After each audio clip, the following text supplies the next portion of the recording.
हरि नाम।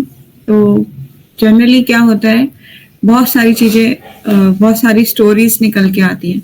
तो ऐसे ही नामामृत पे ऊपर मैं आपको एक स्टोरी सुनाती हूँ। एक बार क्या हुआ था, जनक महाराज जो है जैसे कि अपना समय पृथ्वी पर पूर्ण संपूर्ण करने के बाद, क्योंकि वो 12 महाजनों में से एक है ना, तो अपना समय पृथ्वी पर पूर्ण करने के बाद वो जा रहे थे कहाँ, भगवान के धाम जा रहे थे, साकेत धाम। ठीक है, तो जब जा रहे थे तो उनको बीच में से ना बहुत आवाजें सुनाई दी। बीच के जो रास्ता होता है उसमें से बहुत आवाजें सुनाई दी कि कहाँ से आ रही है आवाजें, कि बचाओ जनक महाराज, बचा लो जनक महाराज, जनक महाराज बचा लो, जगन्नाथ जनक महाराज बचा लो, बचा लो, ऐसी आवाजें आने लगी। वो इधर उधर देखने लगे कहाँ से आ रही है आवाज। उस आवाज का पीछा करते करते वो पहुंच गए कहाँ, यमपुरी। यमपुरी पहुंच गए और देख रहे हैं वहां पे धुलाई हो रही, लोग की मार पिटाई, चिल्ला रहे हैं, जोर जोर से चीख रहे हैं और बुला रहे हैं जनक महाराज, जनक महाराज प्लीज बचा लो, बचा लो। अब जनक महाराज जो है 12 महाजनों में से एक है, तो वो जाके यमराज से पूछते हैं ये क्या हो रहा है, कि ये आवाजें कैसी आ रही है इतनी भयानक भयानक। तो जनक महाराज को बताते हैं, यमराज पहले प्रणाम करते हैं, क्योंकि वो भी 12 वैष्णव हैं, 12 महाजनों में से एक है हमारे यमराज जी, है ना। क्योंकि भागवतम में श्लोक आता है 6 कैंटो में, एक बहुत फेमस श्लोक है, वो है जिसमें 12 महाजनों का नाम है। मुझे वो श्लोक याद आ रहा है, मैं सेकंड मुझे रुक जाओ, मैं बताती हूँ आपको। प्रहलादो जन को विष्णु ऐसे की वयम, वो है शंभु नारदो शंभु प्रहलादो जन को भीष्म बलि व्यास की वयम, ऐसे करके श्लोक है श्रीमद् भागवतम के 5th कैंटो में। ठीक है, तो बल्कि 6 कैंटो में, 5th नहीं सॉरी 6 कैंटो में है। तो उसमें 12 महाजनों में से एक है। तो दोनों फिर पूछते हैं कि आवाजें कैसी आ रही हैं। तो यमराज बताते हैं कि यहाँ पे ना ये गलत लोग, ये जो लोग हैं ना काफी गलत काम करके आए हैं, तो अभी ये ना नरक में पीड़ा, इनको नरकों के यातनाएं भुगतनी पड़ रही है, इसलिए ये लोग चिल्ला रहे हैं। कहते हैं आप जाइए जाइए, ये तो इनको तो अभी इनकी तो काफी पिटाई होनी है, आप जाइए यहाँ से। जनक महाराज को बोलते हैं कि आप जाइए, आप परेशान मत, तो ये इन लोगों को तो पिटाई लगेगी। तो फिर वो जाने लगते हैं, तो फिर चिल्लाते हैं जनक महाराज मत जाइए, जनक महाराज रुक जाइए। तो फिर जनक महाराज फिर रुक जाते हैं। तो कहते हैं कि यमराज जिससे पूछते हैं कि लोगों का उद्धार कैसे होगा, ये लोग इतने चिल्ला रहे हैं, दर्द में है, पीड़ा में है, कैसे होगा। क्योंकि वैष्णव हमेशा ही दयालु होते हैं ना स्वभाव से, उन्हें हर एक पे दया आ जाती है कि कैसे होगी इसकी प्रकृति, उसकी भाग्य, उसके कैसे धुलेंगे उसके पाप। तो फिर जो है फिर यमराज जी बताते हैं कि अगर आप इनको एक हरि नाम का फल इन्हें दे दें, मतलब एक नाम का फल आप इन्हें दे दें, हरि नाम का एक फल का जो फल है वो आप दे दें इनको, हरि नाम के जप का जो एक फल है वो दे दें, तो क्या होगा, इनकी मुक्ति हो जाएगी। अब जनक महाराज क्या कहते हैं ठीक है, मैंने अपने एक नाम जप का फल इन्हें देता हूँ। तो पूरे लोग ना तृप्त, मतलब पूरा ही जो होता है नरक लोग खाली हो जाता है, पूरा का पूरा एक बारी में ही खाली हो जाता है। तो सब लोग जो है क्या नाम है, सारी आत्माएं तृप्त हो जाती हैं हरि नाम के, एक नाम के जप के प्रभाव से। तो फिर जो पीट रहे होते हैं, यमदूत पीट रहे होते हैं जैसे, तो खाली हो जाता है सब कुछ। तो उनका जो उनके हथियारे टकरा जाते हैं जमीन पे, कहते हैं कहाँ गया, अभी तो पीटाई खा रहा था, किधर गया।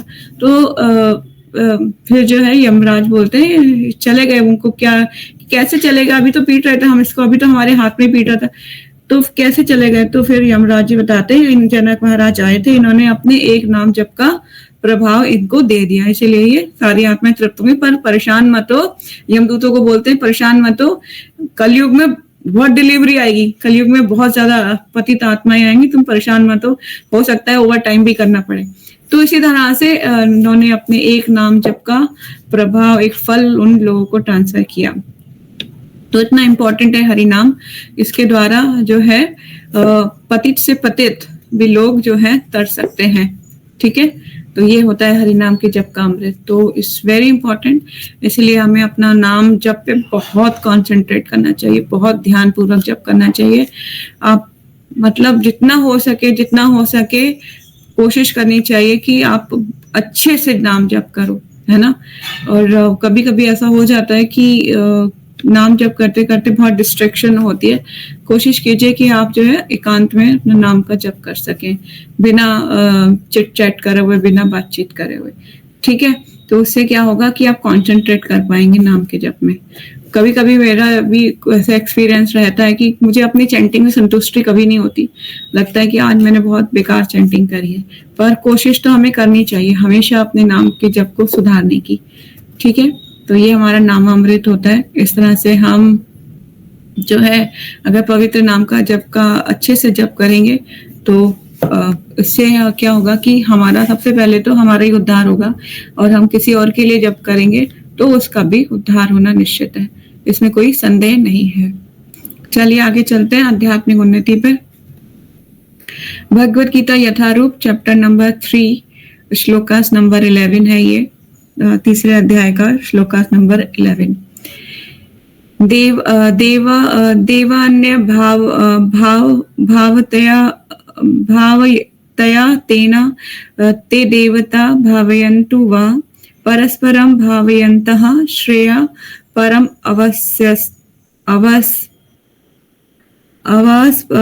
अवस्थया परम अवस्थ्य। ठीक है, तो इस देवा नाम आप निकाल सकते हैं, भगवत गीता आपके पास हो तो ये मैं निकाल लेती हूँ। इसको हम अच्छे से पढ़ते हैं। जस्ट 1 सेकेंड, मैं अपनी भगवत गीता लेके आती हूँ।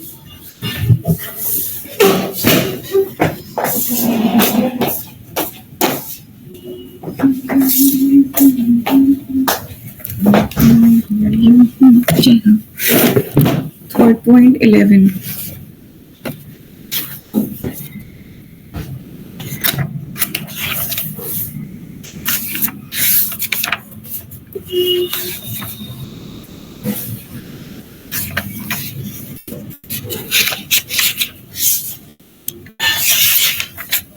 यस, हरे कृष्णा,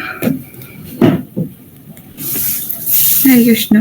तो आपने निकाल लिया 3.11 भगवत गीता।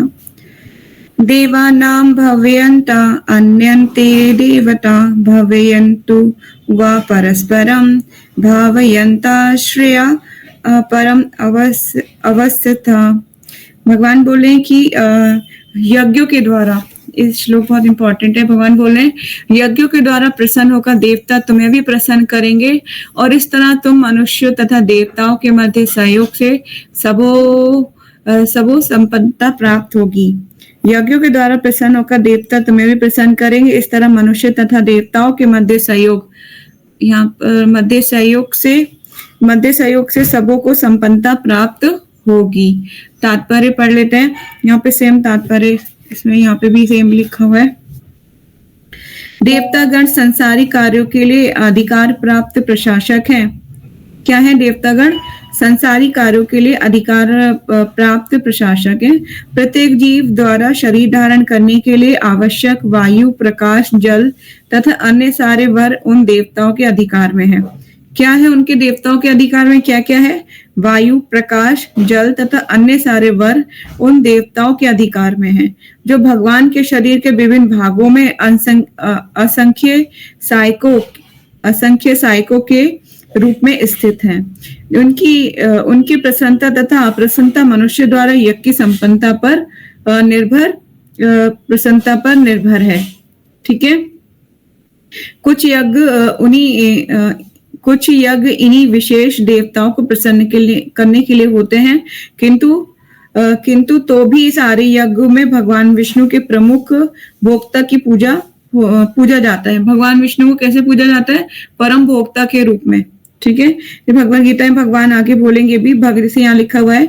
भगवत गीता में ये भी कहा गया है कि भगवान कृष्ण स्वयं सभी प्रकार के यज्ञों के भोक्ता हैं। भोक्ता राम यज्ञ तपसाम, है ना। फिर सर्वलोका महेश्वरम, सुहृदं सर्वभूतानां शांतिमाम आगे इसका श्लोक शांतिमाम शांतिमुच्यति ऐसे करके श्लोक है ये एग्जैक्ट। अतः समस्त यज्ञ का मुख्य प्रयोजन यज्ञपति को प्रसन्न करना है। जब तक ये यज्ञ सुचारू रूप से संपन्न किए जाते हैं, विभिन्न विभागों के अधिकारी देवता प्रसन्न होते हैं और प्राकृतिक पदार्थों का अभाव नहीं रहता। ठीक है, जब तक ये देवता प्रसन्न रहेंगे, प्राकृतिक जो भी अभाव है वो नहीं होंगे, मतलब अभाव नहीं रहेगा। यज्ञों को संपन्न करने से अन्य लाभ भी होते हैं, जिन्हें अंततः भवबंधन से मुक्ति मिल जाती है। यज्ञ से सारे कार्य पवित्र हो जाते हैं, जैसा कि वेदांत वचन है, आहार शुद्धो शत्रु शुद्धो ध्रुव स्मृति लभ्ये सर्वग्रंथि नाम विप्र मोक्षः। कहाँ है ये? वेद वचन है ये। ठीक है, यज्ञ से मनुष्य के खाद्य पदार्थ शुद्ध होते हैं और शुद्ध भोजन करने से मनुष्य जीवन शुद्ध हो जाता है। जीवन शुद्ध होने से स्मृति के सूक्ष्म तंतु शुद्ध होते हैं और स्मृति तंतु के शुद्ध होने पर मनुष्य मुक्ति मार्ग का चिंतन कर सकता है और ये सब मिलकर कृष्ण भावनामृत तक पहुंचाते हैं, जो आज के समाज के लिए सर्वाधिक आवश्यक होते हैं। ठीक है, तो इट्स वेरी इंपॉर्टेंट। इसमें बताया जा रहा है कि सारे जो वर हैं, अलग अलग वर हैं, कौन कौन से बताया जा रहा है यहाँ पे, वायु, प्रकाश, जल तथा अन्य सारे वर उन देवताओं के अधिकार में हैं। और ये देवता कैसे प्रसन्न होते हैं? यज्ञ करने से प्रसन्न होते हैं। फिर भी भगवान विष्णु स्वयं क्या है? भगवान विष्णु स्वयं सब यज्ञों के परम भोक्ता हैं। इसीलिए क्या बोला जा रहा है? भोक्ता राम यज्ञ तपसाम सर्वलोका महेश्वरम स्वीदम सर्वभूतानाम शांति मृच्छति करके ऐसा कुछ श्लोक है, लास्ट की लाइन मैं भूल रही हूँ। ठीक है, तो ये श्लोकास बोला जा रहा है। फिर भगवान आगे इसमें बोला यज्ञपति को प्रसन्न करना। यज्ञपति मतलब यज्ञपति कौन है? भगवान विष्णु स्वयं यज्ञपति हैं, तो उनको प्रसन्न करने के लिए ही सारे यज्ञ किए जाते हैं। इसी तरह से हमें प्रदान की गई प्रत्येक वस्तु जो भी हमें प्रदान की जा रही है, धूप और क्या नाम है, रोशनी, है ना, और वायु, आकाश, ये सब मिलके जितने भी हमें चीजें हम जो जितनी इंटेक करते हैं, जितना खाते पीते हैं, सब कुछ भगवान के द्वारा प्रदान की जा रहा है। मतलब यहाँ से शुद्ध चींटी से लेके और बड़े हाथी तक के खाने पीने का सारा इंतजाम कौन करता है? स्वयं भगवान करते हैं।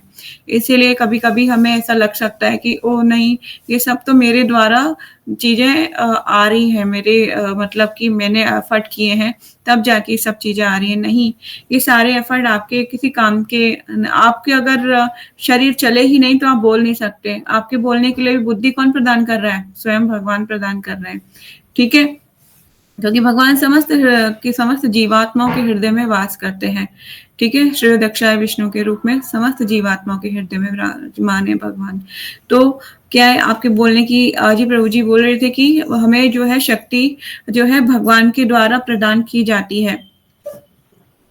ठीक है, हमें बोलने की शक्ति भी भगवान के द्वारा प्रदान की जा रही है। मतलब हमारी ईच एंड एवरी मोमेंट जो भी हम कार्य कर रहे हैं वो सारा भगवान के द्वारा हो रहा है। तो हम अगर हमारे पास, अगर आप बोलो कि मेरे एफर्ट्स हैं, तो आपके एफर्ट्स तो किसी काम के नहीं है। मतलब हम एफर्ट कर भी नहीं सकते क्योंकि सब कुछ भगवान के द्वारा हो रहा है, सारी चीजें। तो हमें जो है भगवान को, यज्ञपति भगवान को प्रसन्न करने के लिए नित्य निरंतर उनकी सेवा में लगे रहना चाहिए। ये श्लोक बहुत इंपॉर्टेंट है। वेद वचन जो है कई बार कोटेशन की जाती है, आप चाहो तो इसको इम्पोर्टेंट मार्क कर सकते हो। लास्ट पैराग्राफ जो है इसको हाईलाइट कर लीजिए। यज्ञों को संपन्न करने से जो अन्य लाभ होते हैं, अतः भवबंधन से मुक्ति मिल जाती है। ठीक है, इसमें वेद वचन जो लिखा हुआ है, आहार शुद्धो शत्रु शुद्धो ध्रुव स्मृति लभ्ये सर्वग्रंथि नाम विप्र मोक्षः। ठीक है, तो सब कुछ भगवान के द्वारा ही प्रदान किया जा रहा है। नेक्स्ट पैराग्राफ में जाएंगे।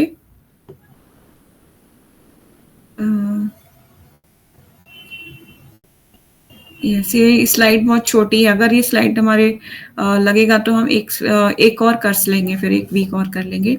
नेक्स्ट श्लोक का जो इसका वो है क्वेश्चन आंसर, वो एक बार कर लेते हैं।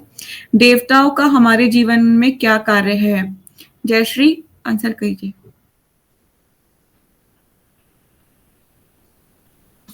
हरे कृष्णा। माता जी, देवताओं का कार्य हमारे जीवन में जो जीवन चलाने के लिए शक्तियाँ हैं वो प्रदान करना, जैसे वायु, अग्नि, जल, ये ऑल्दो ये सारी भगवान से ही आ रही है, विष्णु भगवान से, लेकिन उनको हम तक पहुँचाने का कार्य देवताओं को दिया हुआ है। Thank you. नेक्स्ट क्वेश्चन है, सभी यज्ञों में भगवान विष्णु की पूजा क्यों आवश्यक बताई गई है? तुलसी दीदी, हरे कृष्णा। हरे कृष्ण। विष्णु भगवान की पूजा इसलिए आवश्यक बताई क्योंकि वो ही परम भोक्ता हैं, इसलिए उन सबसे पहले कोई भी यज्ञ हो बिना विष्णु भगवान को परम भोक्ता माने वो यज्ञ पूरा नहीं हो सकता। गुड। तो इसीलिए बोला जा रहा है भोक्ताराम यज्ञ तपसाम। ठीक है, फिर नेक्स्ट क्वेश्चन है, यज्ञ करना क्यों आवश्यक है? ईशा।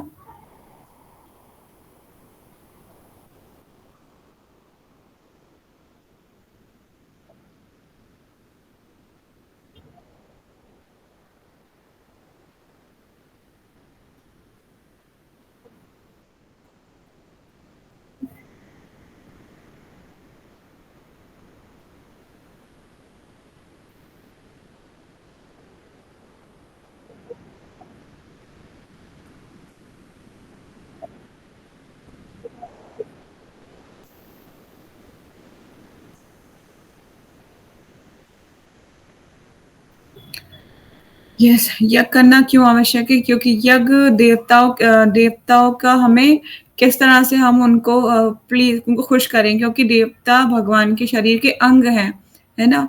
तो इसलिए यज्ञ किए जाते हैं। फिर उन यज्ञों का मुख्य उद्देश्य तो भगवान विष्णु को ही संतुष्ट करना है, इसलिए हम लोग भी रोज यज्ञ करते हैं। कोई बता सकता है कौन सा यज्ञ हम लोग करते हैं रोज? Anyone else? संकीर्तन यज्ञ, नाम जप यज्ञ। नाम जप, नाम जप, ये है नाम जप। संकीर्तन का मतलब होता है संग में करना। नाम जप करते हैं हम, यज्ञ करते हैं हम। यज्ञ क्या करते हैं? अपनी हर एक सांस में जो नाम जब लेते हैं, अपनी सांस लेते हैं तो उसके साथ जो हम आहुति डाल रहे होते हैं वो भगवान का नाम की आहुति डाल रहे होते हैं अपनी सांसों के साथ रोज, डेली।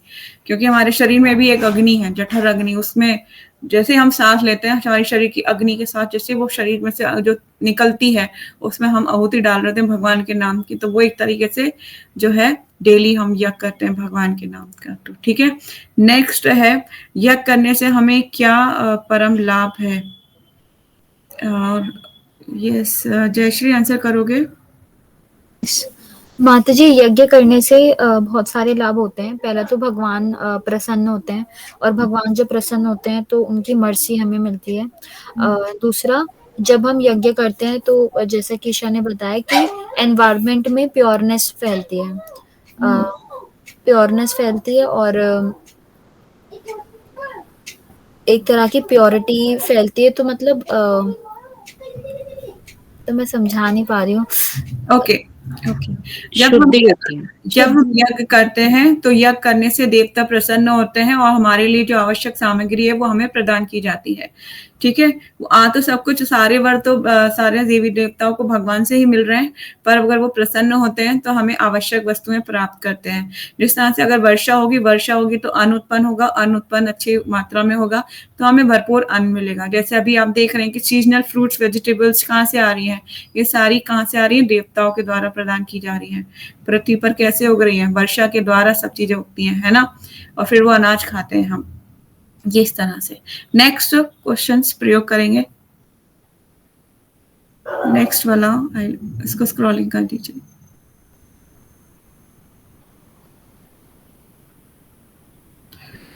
यस, अब इसका आंसर सबके लिए इम्पोर्टेंट है। वर्तमान युग में संकीर्तन यज्ञ से होने वाले लाभ की चर्चा करिए। क्या इसके बारे में आपके अनुभवों की चर्चा? आप लोगों ने देखा होगा कभी कीर्तन होते हुए, है ना? आज मंदिर में भी कीर्तन हो रहा था, तो आप लोगों का क्या एक्सपीरियंस है? इसका अनुभव आप शेयर कीजिए। जय श्री।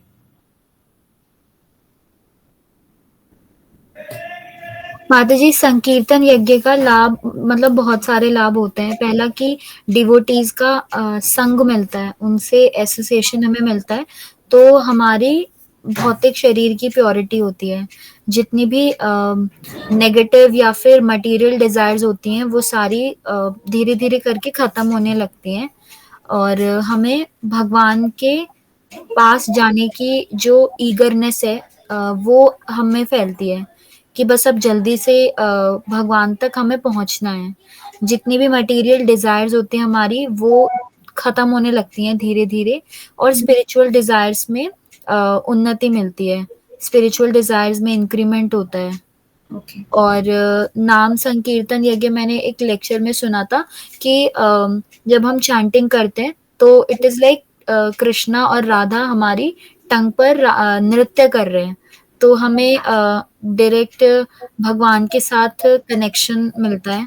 हम उनसे डायरेक्टली बात कर पाते हैं और अगर यही चीज़ हम ग्रुप में करते हैं तो हम इसको बहुत बड़े लेवल पे फ़ील कर पाते हैं। यस। ईशा।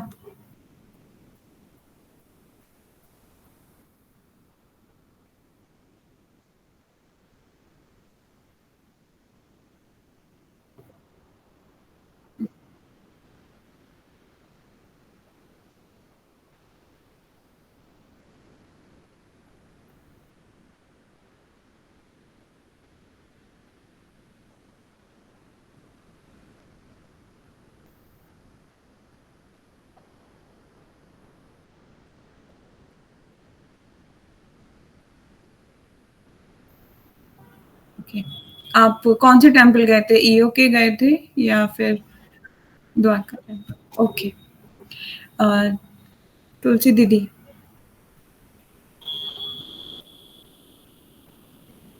हाँ, संकीर्तन यज्ञ से बहुत सारे लाभ होते हैं।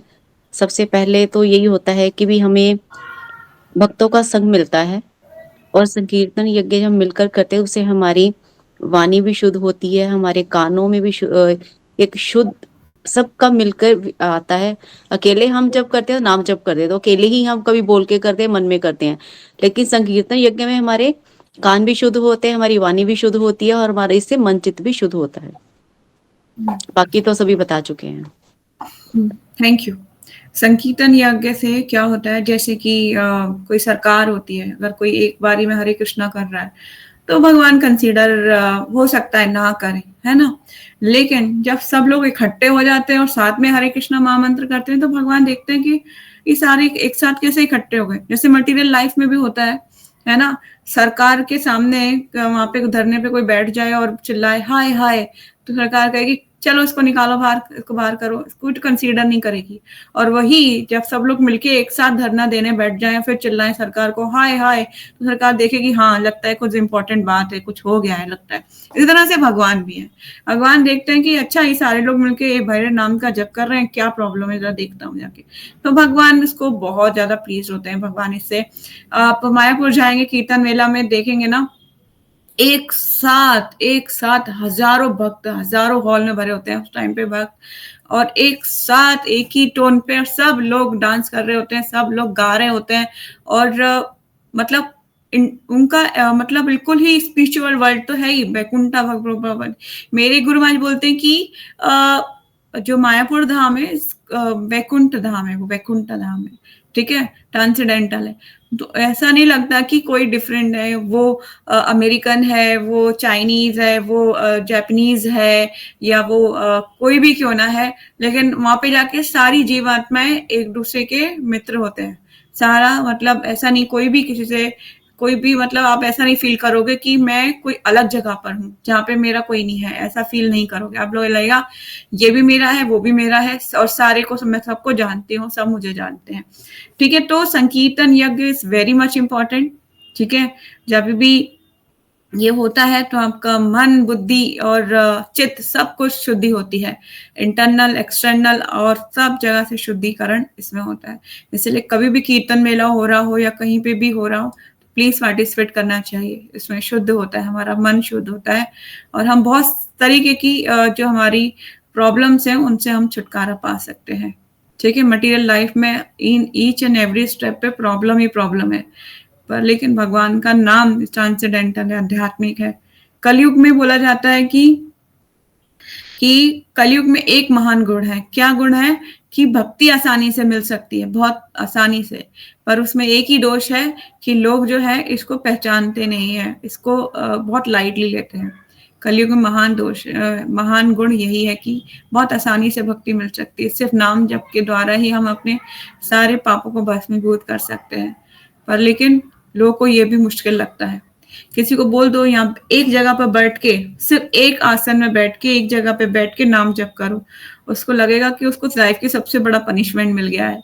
उसको बड़ी दुखी हो, मतलब ऐसा लगेगा कि उसका चेहरा, मतलब नए इंसान को अगर ऐसा बोलोगे ना तो उसको बड़ा ही मुश्किल लगेगा। लेकिन अगर हम बोलेंगे ना हाँ हम चैंटिंग करते हैं, तो उसको लगेगा हाँ करते क्या हो तुम, पूरे दिन करते क्या हो, और उसको बताओ कि एक जरा करके तो देखो, तुम्हें पता चलेगा। लेकिन वही है कि जो कहते हैं ना, जिसने अल्फेंजो मैंगो खाया है वही इसका स्वाद बता सकता है, जिसने खाया ही नहीं वो क्या स्वाद बताएगा, है ना। तो इसीलिए भगवान का नाम का जप का जो इम्पोर्टेंस है, जो संकीर्तन में जो इम्पोर्टेंस है, वो ऐसे नहीं मिलेगी। इसीलिए कीर्तन मेला हम कभी मिस नहीं करते, चाहे एक दिन का ही मिले, लेकिन हमेशा ज्वाइन करते हैं। स्पेशली फॉर मायापुर बहुत मजा आता है, क्योंकि वहाँ यहाँ से भी फ्री होते हैं, कोई पीछे रोकने वाला नहीं होता, टोकने वाला नहीं होता, टाइम की कोई बाउंडेशन नहीं होती। मायापुर में सुबह 10 बजे से कीर्तन मेला स्टार्ट हो जाता है और रात को 10 बजे तक होता है। तो हम रात को 10 बजे तक नाच रहे गा रहे होते हैं और कोई टेंशन नहीं होती। मोबाइल पड़ा होता है बैग के अंदर और बैग होता है जिप बंद, मतलब सब कुछ बंद, और टांगा होता है उसको अपने कमर के ऊपर और डांस शुरू, मतलब ऐसा भगवान के सामने कोई टेंशन नहीं था, फ्री। चलिए, प्रचार ही सार है, चलते हैं आगे। हरे कृष्णा। स्क्रॉलिंग कर दीजिए। प्रचार ही सार है, मनुष्य को प्रचार करना चाहिए, यही असली अहिंसा है। अहिंसा का सामान्य अर्थ है वध ना करना या शरीर को नष्ट ना करना लिया जा सकता है, लेकिन अहिंसा का वास्तविक अर्थ है अन्यों को कष्ट ना पहुंचाना।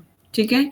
देहात्म बुद्धि के कारण सामान्य लोग अज्ञान द्वारा ग्रस्त रहते हैं और निरंतर कष्ट भोगते रहते हैं। अतएव यदि मनुष्य लोगों को आध्यात्मिक ज्ञान तक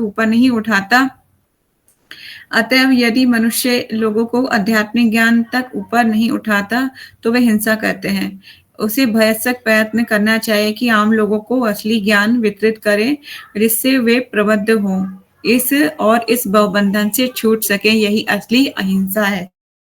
श्रीमद् भागवत गीता 13.8 और 13.12। ठीक है। तो दूसरों को हमें प्रबुद्ध बनाना है। कैसे बनाना है? वो भवबंधन से कैसे छूट सकते हैं? आप उन्हें भगवान से जोड़िए। आप जाइए बुक डिस्ट्रीब्यूशन कीजिए। जितना ज्यादा बुक डिस्ट्रीब्यूशन करेंगे उतना ही आपका चित्त शुद्ध होगा। ऐसा नहीं स्पॉन्सर करा दिया या ऐसे ही बस कर दिया मैंने फ्री में बुक डिस्ट्रीब्यूशन का मतलब कर दिया, हो गया मेरा। 1 to 1 जाके दीजिए, 1 to 1। ऐसे आपको अलग अलग लोगों से मिलेंगे, अलग अलग एक्सपीरियंस होंगे, अलग अलग स्टोरीज होंगी, है ना। आपको आपका चित्त शुद्धि होगी। तो इट्स वेरी इंपॉर्टेंट, आप जाइए बुक डिस्ट्रीब्यूशन कीजिए।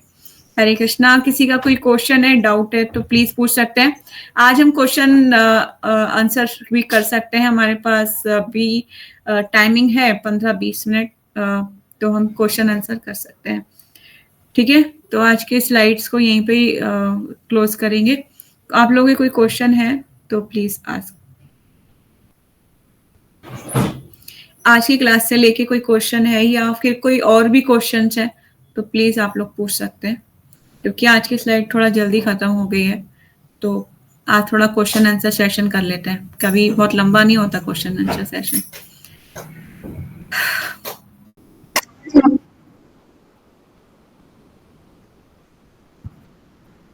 अभी मुझे याद नहीं आ रहा है, पर वो बहुत इंपॉर्टेंट चीज थी। मैं उसको ही आपको पूछना चाह रही थी, पर वो इतना इम्पोर्टेंट था कि मैं मतलब एग्जैक्ट क्या पूछना है वो मैं उस प्लेटफॉर्म से थोड़ा सा अलग प्लेटफॉर्म में आ गई थी, पर वो मैं आपको याद करके पूछूंगी आपसे। इट्स वेरी इंपॉर्टेंट, वो बहुत इंपॉर्टेंट चीज थी। तो अभी किसी का कोई क्वेश्चन है, किसी की चीज के रिगार्डिंग कोई बात करना चाहते हैं, किसी भी प्रॉब्लम्स का सोल्यूशन, कोई चीज, तो अभी रख सकते हैं, क्योंकि हमें फ्री है अभी टाइम हमारे पास काफी। क्योंकि नेक्स्ट स्लाइड तो फिर 1 घंटा और हो जाएगा, तो फिर मुश्किल हो जाएगा। तो अगर नेक्स्ट स्लाइड नहीं लेंगे, क्वेश्चन आंसर आप लोगों के कोई भी हैं तो हम उसको कर सकते हैं। माता जी, मुझे एक चीज पूछनी थी। जैसे अच्छा। काफ़ी बार होता है कि हम मंदिर जाते हैं, लेकिन हमारे back of the mind material चीज़ें चल रही होती हैं।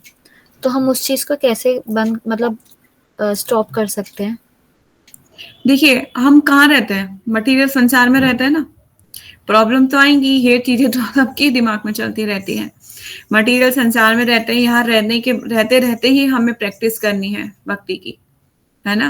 ऐसा तो नहीं कि आपको अच्छा सारा इन्वॉल्वमेंट मिल जाए, आप मतलब कि सारा माहौल ऐसा वैकुंठा हो जाए, सारे ही लोग चैंटिंग कर रहे हों और सारा कुछ अनुकूल है, आप जहाँ-जहाँ पैर रखो, वहाँ-वहाँ सब लोग भक्ति मिले, ऐसा पॉसिबल है क्या? ये पॉसिबल नहीं है क्योंकि हम कहाँ रह रहे हैं? मटीरियल संसार में रह रहे हैं।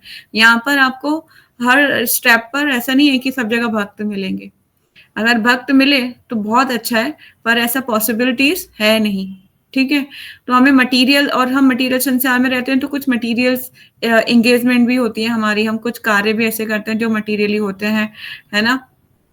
तो फिर हमें मतलब जब भी हम टेम्पल जाते हैं तो बस हमारा ये फ़ोकस होना चाहिए हाउ टू प्लीज़ कृष्णा, आज मैं कृष्णा के लिए क्या करने वाली हूँ, ठीक है? भगवान के लिए आज मैं उनको क्या बोलने वाली हूँ, आज मेरी प्रेयर्स क्या होगी भगवान के लिए। जब भी आप मंदिर जाएँ आपकी एक प्रेयर होनी चाहिए कि आज मुझे क्या बोलना है भगवान को। मेरे साथ तो ये होता है कि मैं सोच के जाती हूँ कि मुझे ये आज भगवान को बोलना है, पर कभी-कभी मैं उन्हें देख के ही सब कुछ भूल जाती हूँ कि मुझे बोलना क्या था। फिर थोड़ी देर बाद याद आएगा अच्छा, कृष्णा ये बोलना था, ओके, सॉरी फिर तो फिर मैं ऐसा मतलब बहुत कोशिश करती हूँ कि मैं याद रखूँ कि मैं ये बोलना है। पर भगवान इतने सुंदर लगते हैं, उनको देखने में ही मैं पूरी फ्लैट हो जाती हूँ, उन्हें ही देखती रहती हूँ। आज मैं नरसिंह भगवान को देख रही थी। मन ही नहीं मतलब कि मैं बार-बार गार्ड को बोल रही थी मुझे यहीं बैठना है, क्योंकि आज हम कीर्तन में बैठे थे। मैं गार्ड को यही बोल रही थी मुझे यहीं बैठना है, मुझे नरसिंह भगवान को देखना है, नरसिंह भगवान को देखना है। तो मतलब इतने सुंदर लग रहे थे भगवान, सब कुछ भूल जाते हैं। तो इसीलिए हमें भी ये प्रैक्टिस करनी चाहिए कि हम हमारी प्रेयर्स क्या हैं भगवान से, आज मैं क्या बोलने वाली हूँ, क्या माँगने वाली हूँ, आध्यात्मिक उन्नति कैसे कैसे करूँगी मैं? पहली बात तो हमें अपनी प्रेयर्स पे फ़ोकस करना चाहिए कि आपकी प्रेयर्स क्या होनी चाहिए। जब फर्स्ट ऑफ ऑल मैंने पहले ही बताया जब आप मंदिर जाते हैं तो आपको पहले भगवान को ग्लोरीफाई करना चाहिए। भगवान आज आप बहुत सुंदर लग रहे हो, ठीक है? उसके बाद उन्हें प्रणाम करना चाहिए। अभी जैसे हमने पहले श्लोका रिसाइटेशन का एक ग्रुप बनाया था, उसको हम कंटिन्यू करेंगे क्योंकि मेरा फ़ोन चोरी हो गया था, तो उसकी रिकॉर्डिंग सारी ऑडियोज़ चली गई हैं उसकी, जितने ऑडियो क्लिप भेजे थे आप लोगों ने। तो उसको हम कंटिन्यू करेंगे। मैं अब आपको नरसिंह भगवान के प्रणाम मंत्र, सीताराम, लक्ष्मण, हनुमान के जो अल्टर में जो प्रणाम मंत्र बोले जाते हैं, वो मैं आपको सिखाऊँगी। राधा पार्थसारथी का तो आपको आता ही है, कृष्णा का, राधा रानी का प्रणाम मंत्र, गौर और निताई का प्रणाम मंत्र सिखाऊँगी। तो भोगा ऑफरिंग मंत्रस पहले एक बार मैं रिवीजन के लिए दूंगी, फिर मुझे सब भेजेंगे, उसके बाद हम नेक्स्ट करेंगे। तो कहने का मतलब ये है कि जब भी आप भगवान के पास जाओ, पहले आप भगवान को ग्लोरीफाई करो, Krishna you are looking very beautiful today, है ना? उनको अच्छे से देखो, उन्होंने क्या पहना हुआ है, किस कलर की ड्रेस, किस कलर की पगड़ी, किस कलर की गारलेंट है उनके पास, बांसुरी कैसे पकड़ी हुई है, बांसुरी होठों पे है या सिर्फ होठों से पीछे है, सब कुछ नोटिस करो। आज कृष्णा जो बांसुरी ली हुई थी, वो होठों पूरी होठों पे आ रही थी उनके, होठों थोड़ी सी आगे उनकी चिक्स तक आ रही थी और आज मंदिर में फ्लूइड ही बज रहा था, ठीक है ना? तो मतलब आज ही मैंने देखा भगवान आपने होठों से बांसुरी लगाई हुई है और आज ही फ्लूट बज रहा है मंदिर में। तो कहने का मतलब ये है कि इस तरह से आप भगवान को देखो, है ना? फिर दूसरा चीज़ ये कि उसके बाद आप भगवान को ग्लोरीफाई करोगे, प्रणाम करोगे, उसके बाद बोलो कृष्णा आपने मुझे जो कुछ भी लाइफ में दिया है उसके लिए थैंक यू। Thank you. क्योंकि हम माँगते तो हैं, भगवान ये दे दो, ये दे दो, ये नहीं दिया, ये शिकायतें तो बहुत करते हैं, शिकायतों की तो लिस्ट इतनी लंबी होती है, आपने ऐसा नहीं किया, आपने ऐसा नहीं किया, पर उन्हें थैंक यू बोलो, कृष्णा आपने मुझे अच्छी बॉडी दिया है, मुझे अच्छे से मैं देख पाती हूँ, सुन पाती हूँ, चल पाती हूँ, है ना? और अच्छे से रह पाती हूँ, भगवान उसके लिए थैंक यू, आपने मुझे सब कुछ दिया। अच्छे माता-पिता दिए, अच्छा कुल में जन्म दिया, आपके लिए इसके लिए थैंक यू भगवान, उनको थैंक यू बोलो। भक्तों का संग दिया, उसके लिए थैंक यू भगवान। थैंक यू बोलो भगवान को। फिर उसके बाद भगवान से अपनी प्रेयर करो। भगवान जो आपकी प्रेयर्स हैं, जो आप बोलना चाहते हो। पर कुछ भी भगवान से मटेरियली मत माँगो, क्योंकि अगर हम भगवान से कुछ भी मटेरियली माँगेंगे, मिल तो जाएगा, फिर लेकिन ना भगवान को लगेगा कि उसको मटेरियल चीज़ें चाहिए, तो मैं इसको इसी संसार में रखता हूँ। इसको आगे जाने की अभी टाइम लगेगा, है ना? पहले इसकी मटेरियल डिज़ायर फुलफिल हो जाए। क्या होता है कि आप इस एग्जाम्पल से समझो, जब कोई माँ उसका कोई छोटा बच्चा होता है ना, न्यूबॉर्न बेबी, जब चलना शुरू होता है घुटने-घुटने, तो क्या होता है माँ उसको खेलने के लिए खिलौने दे देती है, याद है? ऐसा होता है, सबके साथ हुआ होगा। मम्मी क्या करती है, उसको खिलौने दे देगी, टॉय दे देगी, कोई भी ना टेडी बियर्स इस टाइप के कुछ खिलौने दे देगी ताकि ये खेल ले और वो अपना काम कर ले। इसी तरह से भगवान भी ना हमें कुछ ना कुछ दे देते हैं कि अगर ये इसको मैं ये दे दूं मटेरियली कुछ चीजें, तो ये खेल लेगा, तो मतलब मैं अपना काम कर सकता हूँ, मतलब मैं दूर रह सकता हूँ इससे। इसी तरह से जब वो माँ बच्चा ना उससे भी संतुष्ट ना हो, उसे नहीं चाहिए वो मटेरियल, उसे मम्मा ही चाहिए, मम्मा गोदी ले लो, तो वो रोता है, रोएगा, जब वो एक्चुअल में असली वाले आंसू से रोएगा, तो माँ क्या करती है, दौड़ के आती है, उसे गोदी में उठा लेती है। इस तरह से भगवान है भी ऐसे ही है, भगवान भी सेम ऐसे ही है। जब भगवान को लगता है कि इसको मैंने मटेरियल इतनी सारी चीजें दे दी, फिर भी ये है ना उसमें उलझा नहीं, उसमें इसको सुखी नहीं मिल रहा है, इसको फिर भी मैं चाहिए हूँ, तब भगवान आएंगे और आपको हाथ बढ़ाएंगे। जैसे कल की पिक्चर्स में हमने देखा था ना, समुद्र में से एक समुद्र है और फिर डिवोटी हाथ उठा रहे हैं और फिर भगवान स्वयं उसको अपना हाथ बढ़ा रहे हैं, भगवान निकाल लेंगे फिर हमें ऐसे ही। तो इसी तरह से हमारी ये डिजायर रहनी चाहिए और बहुत सतर्क रहना चाहिए मटेरियल लाइफ में रहने के बाद कि हमें करना क्या है, ठीक है ना? आप क्या मांग रहे हो इस पे बहुत ध्यान रखना चाहिए, मतलब ऐसी नजर होनी चाहिए जैसे कि गिद्ध की नजर होती है अपने शिकार पर, कि मैं कुछ ऐसी चीज ना हरकत कर बैठूं ताकि भगवान मुझे मटेरियली संसार में ना मतलब रहना पड़ जाए, ठीक है? तो इट्स वेरी इंपॉर्टेंट, इस चीज का ध्यान रखना चाहिए। आप जब मंदिर जाओ आपको पहले से फिक्स कर लो कि आज मुझे क्या मांगना है भगवान से। अब मैं ये नहीं बोलूंगी कि आप ये मांगो वो मांगो, ये आपकी इंटरनल आवाज आनी चाहिए, है ना? आपको सब कुछ पढ़ाया जा रहा है, सबको समझाया जा रहा है, सब कुछ आपको पता है, फिर ये डिसीजन आपका है क्योंकि फ्री विल है ना? आपके हृदय में परात्मा भगवान विराजमान है, तो वो सब जानते हैं आपके हृदय की, तो वही निकलेगा आपके हृदय से जो आपके सूक्ष्म सबकॉन्शियस माइंड में फिट है, ठीक है? तो और कोई किसी का कोई क्वेश्चन है?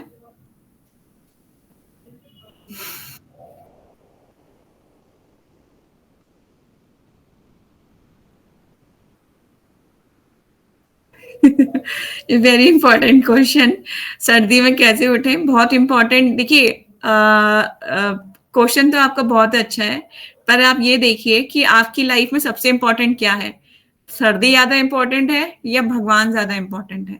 इन दोनों के बीच में ना कंपैरिजन कर लीजिए। अगर आप भगवान ज्यादा प्रिय हैं आपको तो आप स्वतः ही उठ पाएंगे, अगर नहीं है तो आप आपका बेड ऐसा लगेगा कि क्या नाम है, छोड़ू नहीं इसको, साथ में लेके चलूं, नहाऊं तो साथ में रहे मेरे, है ना? तो इस तरह से आपको ये दोनों में ना कंपैरिजन करना पड़ेगा, आपको भगवान को प्लीज करना है या करना है। अब दोनों हाथों में तो लड्डू नहीं रह सकते, एक ही हाथ में रहेगा ना लड्डू, दोनों हाथ में लड्डू कैसे हो सकते हैं, हो ही नहीं सकते। आपको एक चीज तो छोड़नी पड़ेगी, भगवान यही तो परीक्षा लेंगे, और कैसे लेंगे? माया देवी बहुत स्ट्रांग है, सो जा ना, 10 मिनट सो जाएगी तो बहुत अच्छी नींद आएगी, ऐसे ऐसे आपको लुभावने आएंगे आइडिया, अरे 10 मिनट और सो जा, कोई बात नहीं, क्या होता है, माला हो जाएगी, पूरे दिन पड़ा हुआ है, गर्मी सर्दी धूप में बैठ के आराम से माला करना, बहुत अच्छी माला होगी, ऐसे होता है। लेकिन वही है, आप जब आपका जो है मन बोलेगा आपके इंटरनल कि नहीं नहीं, अब माला सुबह होती है, शाम को नहीं होती है, दोपहर में धूप वूप खाते हुए नहीं होती, बहुत फोन परेशान करता है, बहुत सारे डिस्ट्रैक्शन होते हैं, अभी करूंगी मैं, अभी करूंगी मैं, मुझे कृष्णा को प्लीज करना है, मुझे आध्यात्मिक जीवन में आगे बढ़ना है। जब आपका मन ट्रेन होगा, जैसे मैंने पहले ही बहुत बार बताया हुआ है कि सर्कस में पालतू वो जो होते हैं जानवर होते हैं, उनको कैसे ट्रेन किया जाता है ना? हर दिन उनको थोड़ा थोड़ा मांस दिखाया जाता है और फिर उनको कुदवाया जाता है, ऐसे करते करते करते करते क्या होता है, वो स्वयं ही रिंग में से कूदना शुरू कर देते हैं। रिंग में से देखा है सर्कस, सबने देखा होगा सर्कस, हमने तो पहले हमारे स्कूल के टूर जाते थे सर्कस देखने के, दिखाने के लिए हम जाते थे सर्कस देखने के लिए, तो शेर जो है उस रिंग में से खुद ब खुद कूदना शुरू कर देता है, क्यों? उसको पता होता है मैं रिंग में से कूदूंगा तो क्या मिलेगा, मांस का एक टुकड़ा मिलेगा, है ना? तो वो ऐसे ट्रेन हो जाता है। ऐसे आपके मन को ट्रेन करो, आपके मन को बताओ सुबह उठ जाओ, भगवान को प्लीज करना है, उठ जाओ उठ जाओ।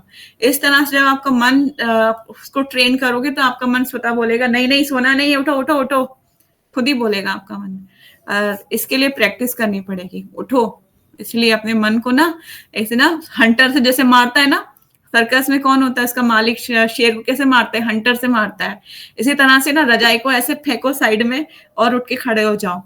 जैसा एक बार उठ गए ना तो दोबारा आपको फिर नींद नहीं आएगी।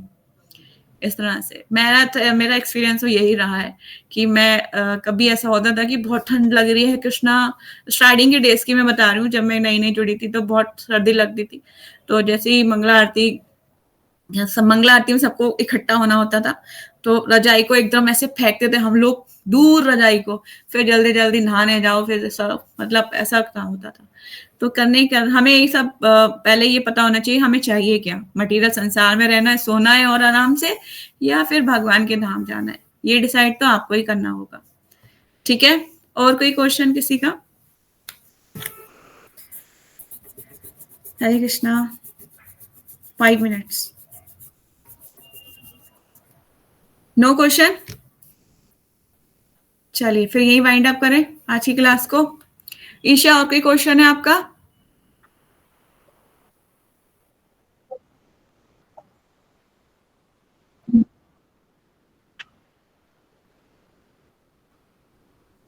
तुलसी शाम को भी ऑफर की जा सकती है, पर शाम को उसको तोड़ना नहीं है ना। अगर टूटी हुई है तो ऑफर कर सकते हैं शाम को भी, लेकिन मॉर्निंग में और भी अच्छा होता है। भगवान एकदम फ्रेश नहा धो के, भगवान एकदम मतलब होता है ना जैसे श्रृंगार करते हैं उस टाइम पे, तो भगवान को ऑफर कीजिए तुलसी, और ऑफर करने के बाद फिर शाम को जो उनके चरणों से हटाई जाती है। वैसे तो शाम को हम लोग क्या करते हैं कि सुबह ही अगले दिन मॉर्निंग में ही हटाते हैं तुलसी को, उस दिन सेम डे हम नहीं हटाते चरणों पे से, और फिर उसके बाद वो चरणों की जो तुलसी होती है फिर हम अपने अलग कलेक्ट करके रख लेते हैं उसको, और अपने कुछ भी वेजिटेबल जो भी बनाया होता है ऑफर्ड होता है उसमें मिला देते हैं। नेक्स्ट नेक्स्ट डे, हाँ नेक्स्ट डे आप दोबारा श्रृंगार करेंगे तब हटाएंगे। ठीक है, और अभी तुलसी की केयर कीजिए, तुलसी महारानी अब टेम्परेचर गिरने वाला है, नेक्स्ट वीक हो जाएगा 9। यस जय श्री। माता जी एक क्वेश्चन था मेरा कि जैसे कि तुलसी माला, माता जी जैसे कि तुलसी माला बोलते हैं कि काष्ठ की होती है, लेकिन मार्केट में हमने बहुत सारी तुलसी माला ऐसी भी देखी है जो चांदी की होती है, तो वो कौन सी तुलसी मालाएं होती है, चांदी या कुछ अलग मेटल की? वो मतलब क्या होता है कि देखिए वो हमारे लिए रिकमेंडेड नहीं है, वो उन लोगों के लिए है जो न्यू फाइड है ना, उनको क्या होता है कि कुछ हाई मतलब कुछ सजी धजी माला पहननी है, कुछ उसमें चांदी में पिरोई हुई होनी चाहिए, इस तरह से उनको मतलब पहनाने का मकसद होता है कि किस तरह से वो पहन लें तुलसी, है ना। तो वो ऐसे ही होता है कि कुछ भी उसमें लगा हुआ होता है, पर वो हमारे लिए रिकमेंडेड नहीं होती। ठीक है, मिलती तो है तुलसी जो है जो कंठी है वो कई तरीके की मिलती है, नीम की भी मिलती है, नीम की भी मिलती है मार्केट में, तो आप जाइए राधा कुंड पे आपको वो भी मिल जाएगी, हर तरीके की मिलेगी। लेकिन असली तुलसी की पहचान आएगी, उसमें से फ्रेग्रेंस आएगी, देखेंगे आप तो फ्रेग्रेंस आ रही होगी, पता चल जाता है कि ये तुलसी की माला है। ठीक है, राधा कुंड पे प्योर मिल जाती है, प्योर बहुत वहीं पे ही बेस्ट है, वहां पे लेना, वहां से ही लेना। और कोई क्वेश्चन? नो? ठीक है, तो फिर यही वाइंड अप करते हैं आज की क्लास को।